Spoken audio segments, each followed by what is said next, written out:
一席手剥笋不喽？那个的，这我这就是本地这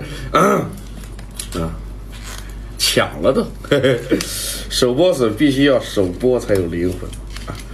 哦，能凉到拔牙都，零下10几度的天，我哥姐，你们那冷不冷啊？上面特别嫩啊，中间水分特别多，越往下越脆，听啊。我怎么有一种吃冰棍的感觉？那凉的，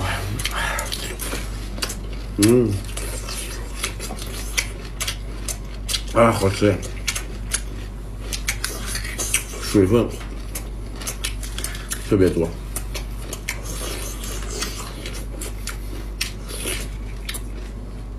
哎。